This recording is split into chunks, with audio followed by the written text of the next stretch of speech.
ஆனந்தி, ஆனந்தி, ஐயோ என்னது இது? ஆனந்தி, டேய் என்னடா? ஆனந்திங்கம்மா. ஆனந்தியா? அவ குளிச்சிட்டு இருக்காடா. குளிக்கிறாளா? அதுவும் இந்த நேரத்துல? இல்லங்க இல்லங்க, பக்கத்து ரூம்ல படிச்சிட்டு இருக்கா. சரி, நான் அங்க போறேன். அவ தூங்கிட்டு இருக்கா, டிஸ்டர்ப் பண்ண வேண்டாம். என்ன ஆளாளுக்கு ஒண்ணு சொல்லிட்டு இருக்கீங்க? எங்க அவ? ஐயோ இல்லங்க, நான் மறந்துட்டேன். கையில் ஆனந்தியை கூட்டிட்டு போயிருக்கா. ஆமா அண்ணே. ஆமாங்க, இப்ப வந்துருவா. சரி, ஆனந்தி வந்தோடனே என்ன கூப்பிடுங்க, அவட்ட கொஞ்சம் பேசணும். சரிங்க. ஐயோ,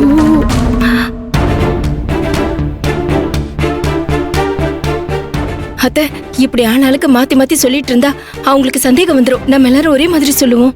ஐயோ, என் பொண்ணு எங்க போனானே தெரியலையே. அவளுக்கு ஏதாவது ஆபத்து வந்திருக்கு. ரொம்ப பயமா இருக்கு. நாம ஆளுக்கு ஒரு பக்கமா போய் தேடி பார்க்கலாமே.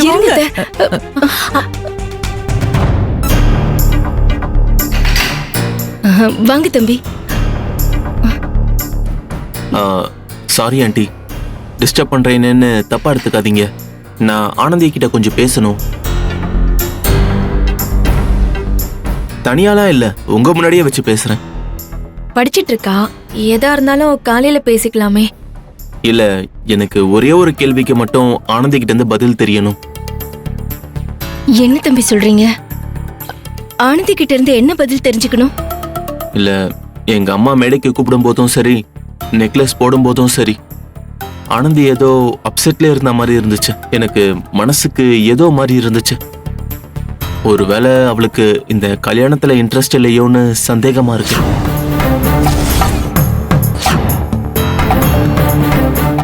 ஐயோ தம்பி, அப்படியெல்லாம் ஒண்ணும் இல்ல தம்பி. ஆனந்திக்கு கல்யாணத்துல சம்மதம் தான். அவ பரீட்சைக்கு படிக்கிற டென்ஷன்ல இருக்கா. அதனாலதான் உங்களுக்கு அப்படி தோணி இருக்கும். நான் கேக்குறேன்னு தப்பா நினைச்சுக்காதீங்க. நீங்க சொல்றது உண்மைதானே? உண்மைதான் தம்பி, உண்மைதான். இந்த ஜென்மத்துல நீங்க தான் ஆனந்திக்கு புருஷன். நீங்க தான் எங்க வீட்டு மருமக.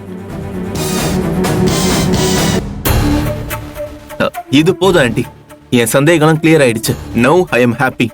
நான் இதுக்கப்புறம் ஆனந்தியை டிஸ்டர்ப் பண்ண மாட்டேன். வரேன்.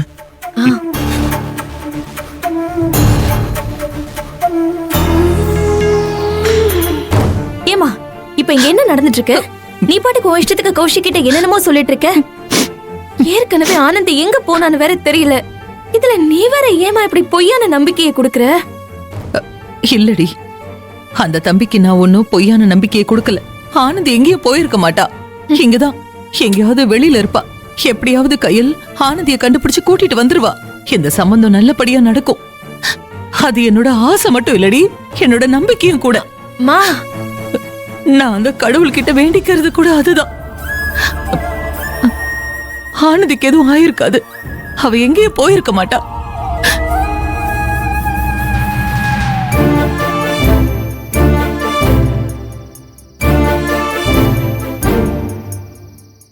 என்னென்ன நான் இவ்வளவு தூரம் சொல்லியும் உனக்கு மனசு இறங்கல?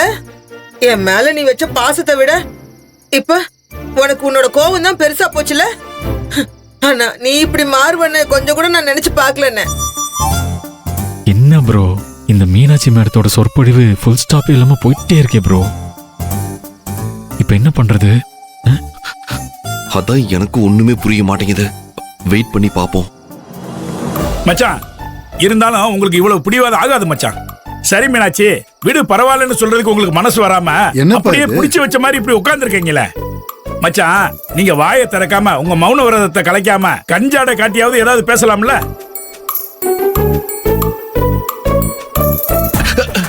அண்ணாச்சி, நீங்க கோபப்படாதீங்க, கூலா இருங்க, நான் பாத்துக்கிறேன்.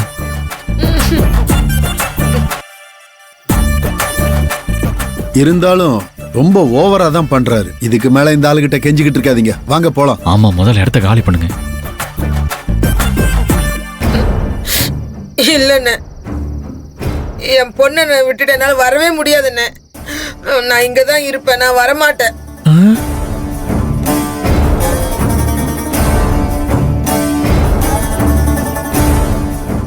அண்ணே, அண்ணே, அண்ணே, பார்க்க சொல்லுங்க. என்னங்க பார்க்க சொல்லுங்க. கயல், என்னாச்சு? ஒரு மாதிரி டென்ஷனா இருக்க? இல்ல, இவ்வளவு நேரம் நான் உங்களை தான் தேடிட்டு இருந்தேன். அண்ணே, அண்ணே ஆதிரி வந்திருக்காங்க. ரொம்ப பண்றான் என்ன ஆகுற நீ என்ன இந்த பக்கம்? ஒன்னும் இல்லைங்க, உங்களை தேடி தான் நான் வந்தேன்.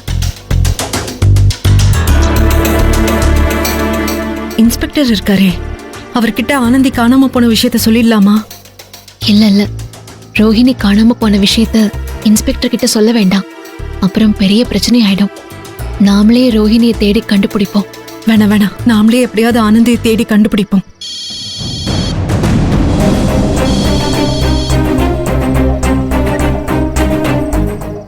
சொல்லுங்க.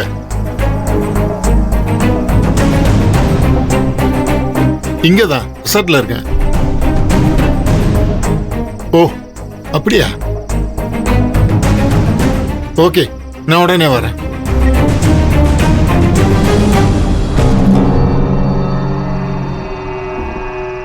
என்ன மயிலு, ஏதாவது எமர்ஜென்சியா? ஆமாப்பா, ஒரு ஆக்சிடென்ட் கேஸ். ரோட்ல கார் மேல ஒரு ஆட்டோ மோதி ஒரு பொண்ணு ஸ்பாட் அவுட். ஐயோ, கடவுளே. சரி, நான் போயிட்டு அப்புறம் வரேன். சரி. Excuse me sir. Sir, accident எங்க சார் ஆச்சு? இந்த பக்கத்துல ஒரு செக் போஸ்ட் இருக்குல்ல, அது கிட்ட தான். சார், அந்த பொண்ணு யாரு என்னன்னு ஏதாவது டீடைல்ஸ் சொன்னாங்களா சார்? இல்லம்மா, அது எதுவும் தெரியல. ஸ்பாட்ல போய் பார்த்தா தான் தெரியும். சரி, நான் போயிட்டு வா. யாரோ தெரியல பாவம். கயல், என்னாச்சு? ஏன் 2 பேரும் ஒரு மாதிரியா இருக்கீங்க? அப்படியெல்லாம் இல்லைங்க. நாங்க எப்பவும் போலதான் இருக்கோம், உங்களுக்கு தான் அப்படி தோணுது. சரிங்க, நீங்க பேசிட்டு இருங்க, நான் ரூமுக்கு போறேன். சரி. மேடம், நான் அம்மா, கிளம்புறேன். ஆனந்த் இன்னும் படிச்சுட்டு தான் இருக்காளா? ஆமா ஓ, மேடம். சரி சரி. சரி, நீ போ. வரேன்.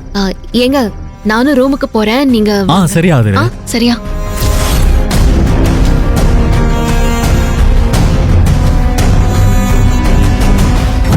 என்ன சத்யா, எதுவுமே சொல்லாம ரொம்ப நேரமா யோசிச்சுக்கிட்டே இருக்க? என்ன ஆச்சு? இந்நேரம் இங்க புயல் அடிச்சு பூகம்பம் வெடிச்சு சுனாமியே வந்திருக்கணும். ஆனா எதுவுமே நடக்காம எல்லாமே ரொம்ப அமைதியா இருக்கு. நான் நினைச்ச மாதிரி எதுவுமே நடக்கல. என்ன சொல்ற நீ? நீ நினைச்ச மாதிரியே உன் ஆளுங்க ரோஹிணிய தூக்கிட்டாங்கல்ல, அப்புறம் என்ன?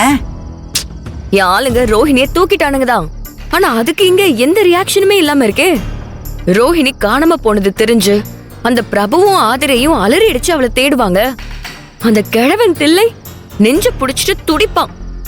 ரோஹிணி ஓடி போன அவமானம் தாங்க முடியாம மொத்த குடும்பமும் தலை குனிஞ்சு நிக்கும்னு நான் என்னென்னமோ கணக்கு போட்டேன். ஆனா நான் எதிர்பார்த்த மாதிரி எதுவுமே நடக்காம எல்லாமே கிணத்துல போட்ட கல்லு மாதிரி இருக்கு. ஒருவேளை அவங்களுக்கு இன்னும் ரோஹிணி காணாம போன விஷயம் தெரியலையோ என்னமோ?